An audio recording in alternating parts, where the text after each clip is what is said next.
जी हाँ, नमस्कार। आप देख रहे हैं good news Siwan news. Bihar के सिवान जिला में जहरीली शराब से मरने वाले लोगों पे क्या बोले पप्पू यादव, आप भी सुनिए। तो काम धंधा नहीं मिलता है, ये अपना दुकान कर ले, सब्जी का, अंडा का, काफी बड़ा दुकान 10,000 में हो जाएगा। और मेरी हैसियत इतनी बड़ी है नहीं कि मैं 1,00,000 2,00,000 दूं, लेकिन इतने गरीब की मदद ना होना मुझे लगता है कि ये गलत जाएगा। और मैं चाहूंगा कि इस इलाके के जो जहाँ ये घटना घटी है वहाँ के थानेदार सस्पेंड हो, 302 का मुकदमा लगे हर कीमत पर। ये हत्या का मुकदमा, एक्साइज पर हत्या का मुकदमा लगे, एक्साइज को पैसा जाता है, इसको सस्पेंड करके नहीं छोड़ा जा सकता और इसको डिस्चार्ज करना चाहिए, इसकी नौकरी खत्म होनी चाहिए हर कीमत पर। और जो लोग शराब बिचवा रहे हैं उसको आजीवन कानून बने कि आजीवन कारावास का गुनाहगार हो, अन्य स्टेट की तरह। तमिलनाडु जो लोग शराब में पकड़ाते हैं बनाते हुए उसको आजीवन कारावास है, टिल, उसको टिल सजा होनी चाहिए, ये मेरा डिमांड है। परिजनों से बात हुई, परिजन का कहना है यहाँ तो शराब हर जगह बिकता है। हमने कहा कैसे लिए, कहा लिए, बोला तो सब जगह बिकल है, हम क्या करी, तो मैं क्या कही, तो बाहर से शराब आता है और उसके बाद यहाँ पर लोग बेचते हैं। यही तो स्थिति है। तो इसमें जो लोग फालतू बात करते हैं, नेता लोग, दल के लोग, एक दूसरे पर आरोप प्रत्यारोप, ये जो त्रिशूल लेकर के निकलो यहाँ है ना, ये जो गाली गलौज कर रहे हैं, मुसलमान ऐसा मांस फेंक देता है, वहाँ पाकिस्तान में हिंदू की लड़की को उठा लेता है, ऐसे लोगों को नीतीश बाबू बैंड करिए ना, सुप्रीम कोर्ट का ऑर्डर है, जेल में बंद करिए। हम ऐसे लोगों को एक कदम नहीं निकलने देंगे जो किसी जाति को गाली दे और जो किसी धर्म मजहब के नाम पर नफरत पैदा करे। आप जाति को कैसे गाली दे दीजिएगा भाई? जिस तरीके से सवाल दारू खुल भी जाएगा, मैं मान लिया, क्या नहीं खुलेगा, या जिद पर जो भी हो, पॉलिसी भले पॉलिसी समय समय पर चेंज होने के लिए बनती है।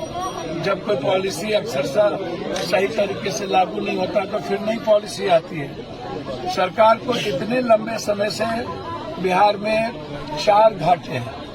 पहला घाटा है कि सरकार की रेवेन्यू, दूसरा घाटा है कि लगातार लोग मर रहे हैं, तीसरा घाटा है कि सब लोग महंगे दाम पर शराब ले रहे हैं, चौथा घाटा है कि शराब का पैसा माफिया नेता और पदाधिकारी के घर जा रहा है, पांचवा घाटा है कि जब देश भर में शराब चलता है तो हमारा सारा पैसा दूसरे स्टेट में जा रहा है, हमारे स्टेट को नहीं लग रहा। तो क्या पॉलिसी कोई चीज चेंज होगी या नहीं? और मेरा सवाल ये है कि इतने दिनों में इतने लोग मरे, तो इसमें जो मरे पीने वाले को आप कह देते हैं भले पिया, कौन नहीं पीता है ये सरकार बताए। कौन?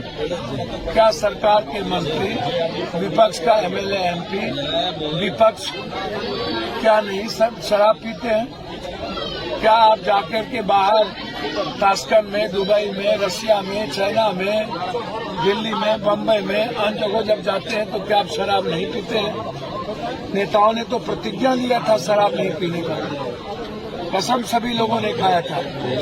क्या दिल पर हाथ रख के बोले तो नेता लोग शराब नहीं पीते हैं?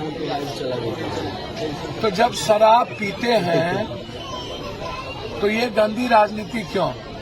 और जब अगले बार पॉलिसी बनी कि जो शराब से मरेंगे उनको 4 लाख रुपया दिया जाएगा, फिर यह कहना कि अपने बेमौत मरे हैं। भैया आप कभी भी थाने को डिस्चार्ज नहीं करते हैं, उस पर एफआईआर दर्ज नहीं करते हैं। बेच कौन रहा है? क्या सरकार को नहीं पता है कि इस इलाके में, सिवान, छपरा, गोपालगंज इलाके में बड़ा बड़ा शराब के तस्कर कौन है, माफिया कौन है?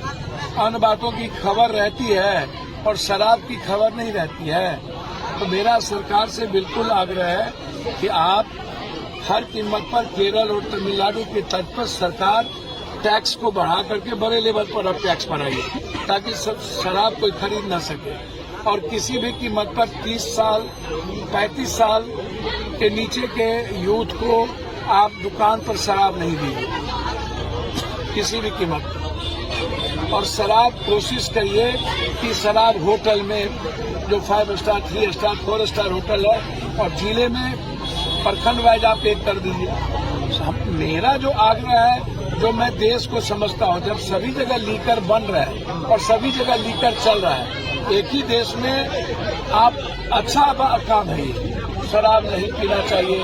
मैं कामों को गलत नहीं मानता हूँ, सही काम है कि शराब नहीं पीना चाहिए, लेकिन किसी भी चीजों को आप ब्रेक करते हैं तो नया रास्ता लेता है। बांध दिए तो बाढ़ आता है, बांध नहीं रहती, हम कंट्री में बांध नहीं है तो बाढ़ नहीं आती है। जब आप कोई रास्ता रोकिएगा तो नया रास्ता अख्तियार करता है। और अंतिम सवाल मेरा पूरे नेताओं से, जो बकबक ज्यादा करते हैं कि हम शराब खोल देंगे, रेवेन्यू यहाँ से आ जाएगा, ऐसा करेंगे। हम पहले जानना चाहते हैं कि जहरीली शराब के लिए पॉलिसी क्या होगी। हमें पूरे बिहार का नेता बताए कि जहरीली शराब क्या शराब खुलने के बाद नहीं बिकेगा? क्या इसके पहले नहीं बिकता था? क्या जब शराब की रेवेन्यू इतनी हो गई थी तब क्या जहरीली शराब पी करके लोग नहीं मरते थे? तो ये शराब का सवाल नहीं है, ये सवाल है जहरीली शराब का। पप्पू यादव हो या पप्पू यादव का बेटा हो, यहाँ आकर के काम करे ना।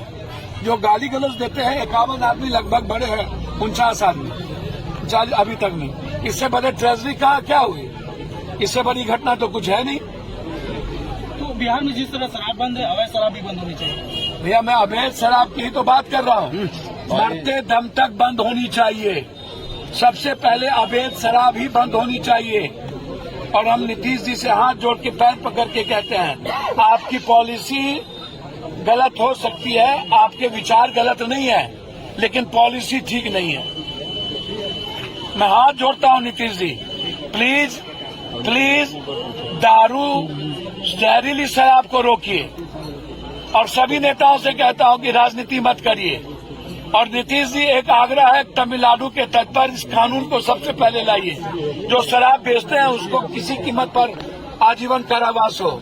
और साथ साथ सरकार खुद शराब को शुरू करे, किसी के हाथ में ना दे। और वो भी 5 स्टार, 3 स्टार, 4 स्टार, 2 स्टार पर। और ब्लॉक और जिला में 1 ठो, ये आग्रह है।